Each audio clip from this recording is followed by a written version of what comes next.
going to the Film Commission website, which is at filmvictoria.com. The Film Commission is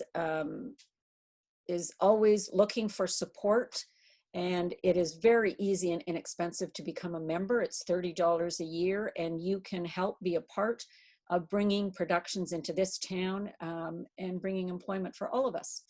So with that, I am going to move along and introduce our next presenter. Our next presenter is no stranger to most of us in film on the island and many of you on the mainland. Brian Globus, who is with the camera department, is second AC, part of ICG 669 Cinematographers Guild.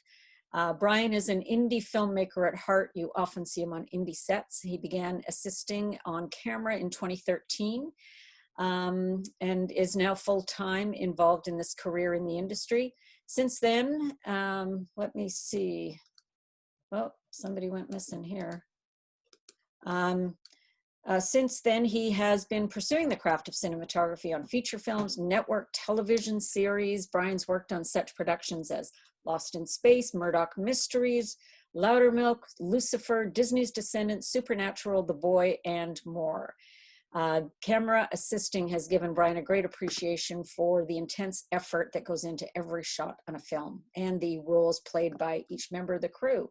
Brian also is working with the Film Commission as Production Services Coordinator. And there he assists industry clients with locations, crew, and services, and is part of the larger team that helps attract productions into our region. With that, I want to turn everything over to Brian, and I will rejoin you with the question and answer portion in about 15 minutes or so. So Brian, welcome and thank you, and over to you. Thanks, Darlene. So happy to have another indie filmmaker at heart hosting our seminar today. So hi everybody, thanks for tuning in. I'm here to talk to you about careers in cinematography. So I'll be talking for about 15 or 20 minutes. And as Darlene mentioned, feel free to ask your questions in the Q&A box as we go along, and our staff here in the background will sift through those and feed me some of the questions towards the end of the talk. Okay, so actually I prepared a little presentation for you so you don't have to look at me for the next 15 minutes. So let me just share my screen with you.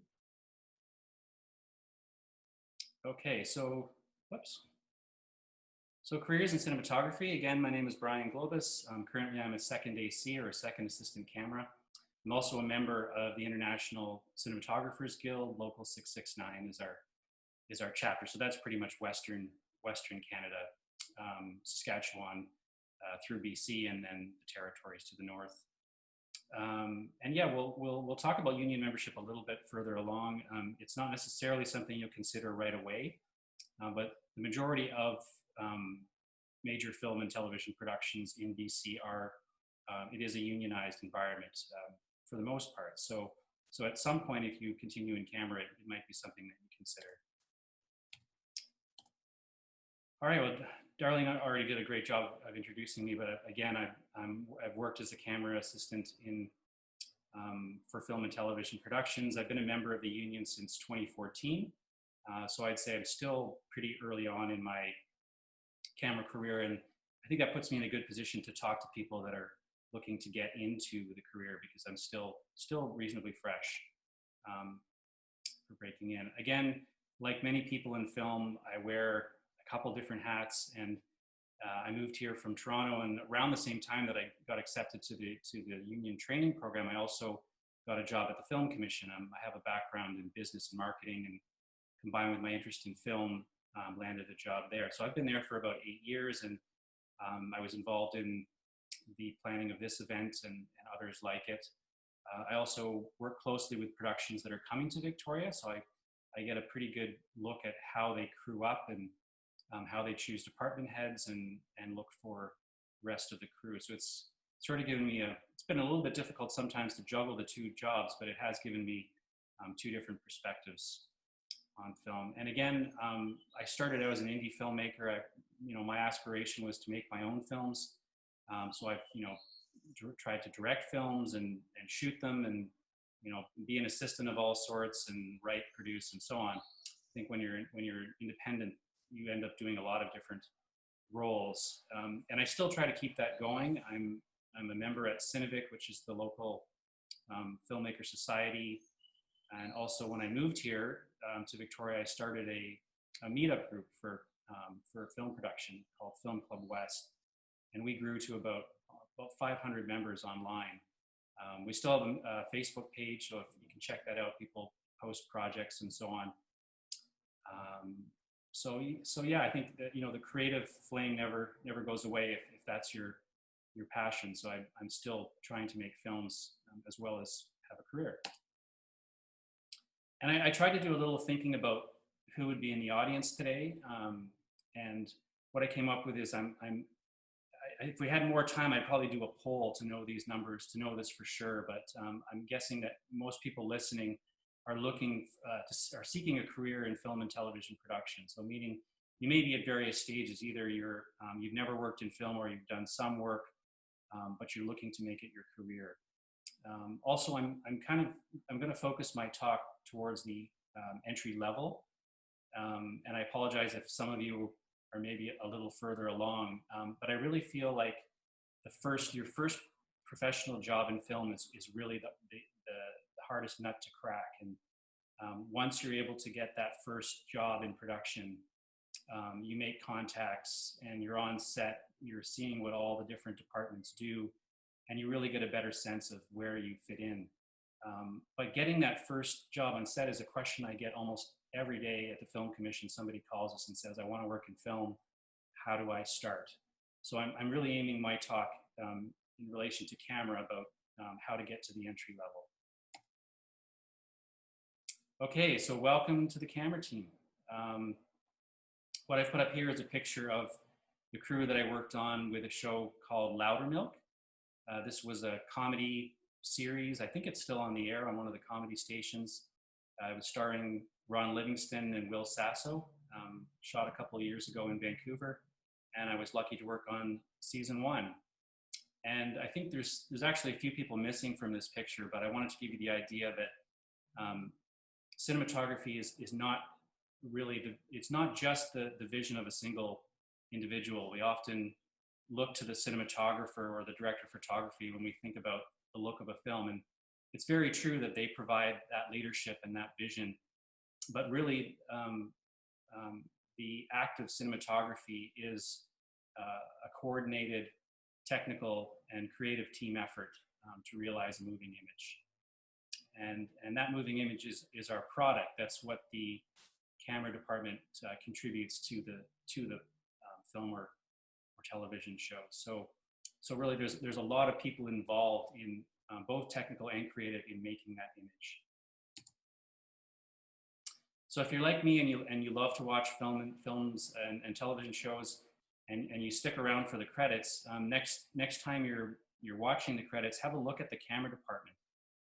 You'll almost always see the same 10 people in the credits, and this is kind of an interesting thing, is that it doesn't matter if you're on a small art house indie film, or a large blockbuster, Titanic, or another blockbuster. You're always going to see about the same number of people in the camera department. And the reason for that is that the format that the camera department has developed over more than a century of filmmaking really follows the same format, regardless of the size of the production. So you're usually going to have, most productions are usually going to have 2 cameras, an A and a B camera. A very small production might have 1, but most will have 2. Some productions, very large television shows, might add a 3rd camera, but usually not every day. Usually the core group is two cameras. So that means that in that crew, you're going to have your cinematographer, of course. You're going to have 2 camera operators, 2 first assistants, 2 second assistants, what we call a DIT, or a digital imaging technician, and we'll get into that a bit more later. a stills photographer, and hopefully a camera training as well. So every camera will have an operator and a first and a second. So that means the only way that this number of people is going to grow is if you add another camera, you're adding 3 more people.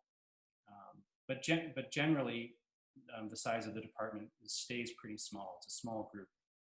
On large shows, other departments might swell to great numbers, like the production design department that we've already heard from, visual effects, animation. You just see hundreds of names in the credits. But camera always tends to be these same 10 people, give or take some special roles. So that's an interesting phenomenon. Okay, I'm gonna skip over the more senior roles. I think most people listening are probably familiar with a director of photography, and you might have your favorites. And camera operators, I think, is another role that most people are familiar with. I really want to focus on the assistant camera roles. And the reason for that is that I think most of us who are at the early stages of our camera career are going to be doing these jobs. If you manage to get on some productions, you'll learn to do the assisting before you become an operator or a DP. So that's where I want to put our focus today. So I'll start with the more senior assistant, and they're known as the first assistant camera or focus puller. And don't let the name fool you. First assistant may not sound like a very senior position, but it actually takes many years of training and work to get to that level. So if you start as a second assistant, it probably would take you a minimum of about 5 years. That's usually about the standard to become a first assistant. These days, in a very busy environment, that's sometimes happening a bit quicker. But again, those skills take a long time to learn. Okay, so as far as the role of the first assistant, we like to say that they own the camera. So the camera operator takes the shot, and when the shot's done, they actually walk away pretty much, and they're talking to the director and the director of photography about the next shot. Meanwhile, the focus puller is in charge of the camera. So in the morning, they're the one that builds the camera. Between shots, they change configurations. If you're going from a tripod to a crane or whatnot, they do lens and filter changes. They actually start and stop the camera when they're recording. And they're the chief troubleshooter when there's a problem. So we like to say that the first AC is like the mom or the dad of the camera. They're the one that it belongs to. Okay, and during the taking of the shot, the first AC plays a very important creative role as well. So once they're done and they're ready to roll, the first AC is the one who what we call pulls focus. So they're the one that operates the focus on the camera. You may be familiar with this already, but it's actually on very large cameras, it's nearly impossible for an operator to take a shot and focus at the same time. So that's why this role has been separated into 2 people. In the old days of film, and in the first picture that you see at the top, the focus puller actually used to sit right beside the camera.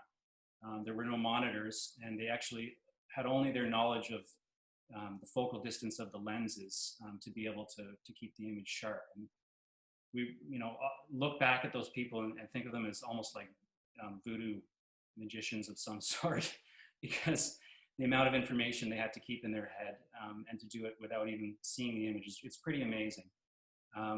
These days, we have in the lower photo here a remote focus station. So this is a receiver with a monitor and a focus and a remote focus fizz device, what we like to call it.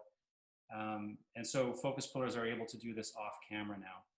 It makes it no less challenging. It's a very, very challenging role. And you can imagine that if you have a very elaborate scene and everything works out perfectly, but the shot is not in focus, it's ruined, right? And it means they have to take it over again. So a lot of pressure on this position. They often say it's one of the most stressful roles on set, and I would have to agree with that.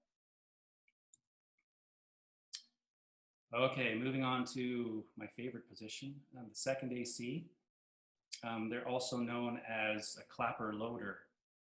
So in the days of film, when we had film to load, they were the loader. This was the person who would be on the camera truck in a dark room, loading mags of film and bringing them out to be used. And they also, of course, the the iconic film slate or clapper. They'd be the person doing that in order to keep sound in sync. So that's where the term clapper loader comes from. You'll still see this job title in some film credits. If they're still using film, that they'll have the clapper loader, but it's often, it's more commonly referred to as a second assistant now, because the job in the digital age, the job has really expanded to include a lot more. So I like to say that, or to think that the second AC, and this is a job that if many of you are starting out in camera, this is the job you'll be doing.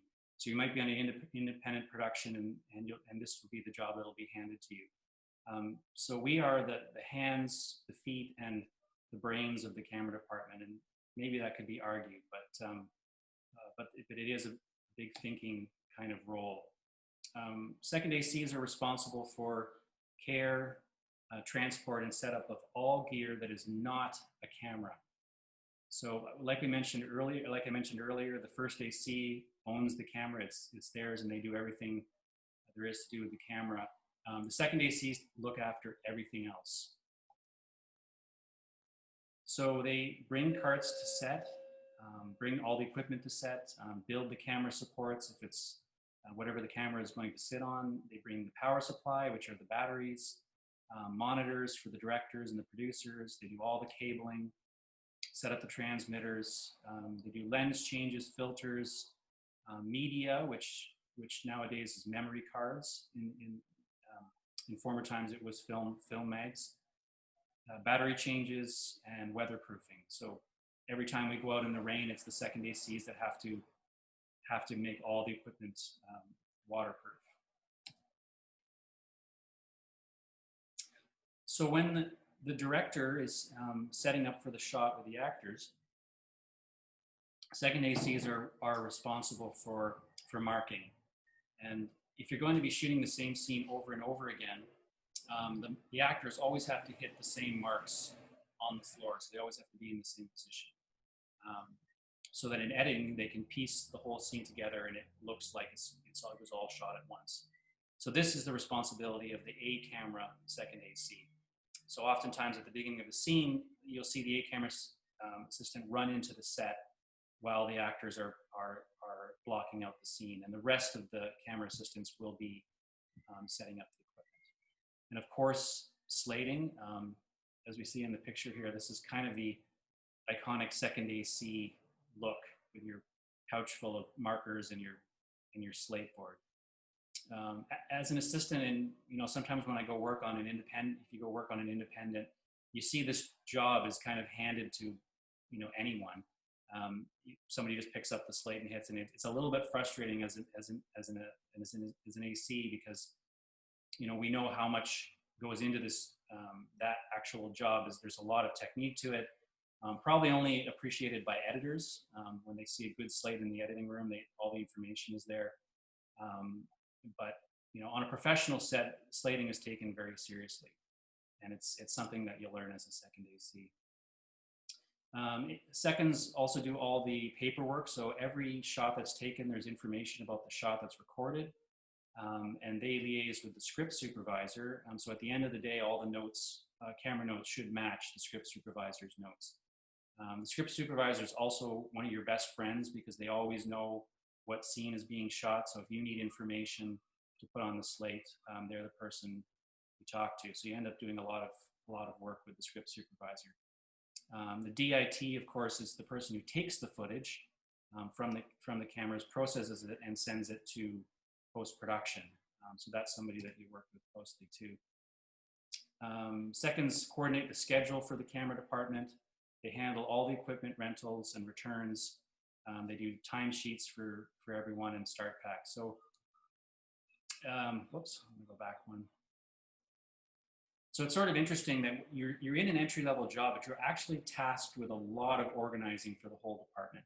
And the reason for that is that it frees up the more senior creative people in the department to do their job, to figure out what the shot's going to be, to handle the lighting. So all this other work falls down to the assistants, and the assistants have to really run the department. It's very interesting that by the time you reach some of those senior levels, you know every piece of equipment very well, and you know every function. So when you start asking your assistants to do things, you'll know exactly what they're doing. Okay, don't want to go over time here. I wanted to tell you about how to get started. So I wanted to basically just run you through my path. And I think the more people you talk to about how they got their first job, it sort of becomes clear how to pursue your own. So where did I start? Years of dabbling in independent film. Will work for pizza was my motto. So I think a lot of us have been there. When you're first trying film out, you're just doing everything that comes your way. Volunteered, mostly volunteer. And I definitely did that. Finally got my first paid gig. So I actually was taking an unrelated class to film, and I met somebody who was directing this documentary that I've got posted up here. It's called Piazza Petawawa. So we got to talking, and I mentioned my interest in film, and he ended up in the end inviting me to come and work on the film. And he sort of trusted in me, and I ended up actually being the camera operator on that shoot.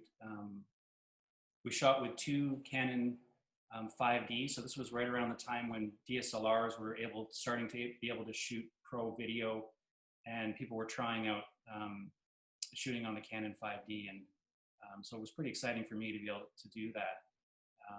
And I actually bought one of his cameras when the documentary was done. So I'm listing the cameras here because I wanted you to see the progression in the type of projects, but also in the type of equipment. So actually, shortly after that, I moved to Victoria, and I was actually volunteering, and then started to work at the Film Commission. In that process, I ended up getting an opportunity to work as a camera trainee on a show called Spooksville. So this was a kids series. It was kind of a spooky Dracula, vampires and werewolves type of series that was shot a few years ago here. And it was actually shot by a non-union production company. And I think this was mentioned earlier, but the non-union world is a great place to train because, of course, you don't have to be a member of the union to be hired. And a production company called Front Street hired me as a camera trainee, and I got a lot of my first set experience there.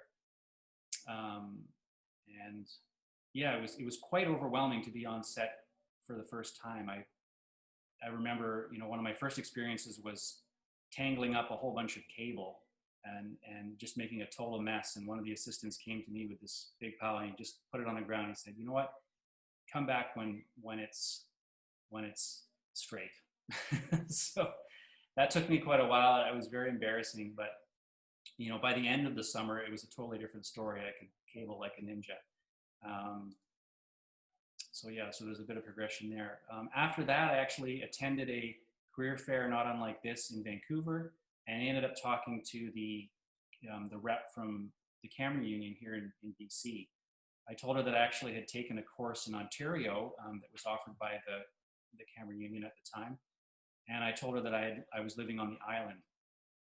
That kind of set off a bell because she said, "Well, we actually don't have any camera trainees in Victoria right now, and we'd like to have some. Are you interested in applying?" So I said, "Yeah, that's great," and the rest is kind of history. So the next 2 years I was still working at the Film Commission, and I was taking time off to do 5-week rotations. So what's great about the trainee program is that you don't actually have to look for the work. They will place you on major film and television productions for 5 weeks at a time until you get enough days as a trainee that you can upgrade and join the union as a full member. So for me, that took about, thanks, Darlene. That took about 2 years, a little bit longer than most. I think partially because there are only so many union shows that shoot in Victoria versus Vancouver, and also because I had another job. I think most people will probably take about a year to a year and a half. So after I had that finished, I did my first union show here. It was called Stranger in the House. The last show I did was at the end of 2019. I was a second on a German-Canadian co-production.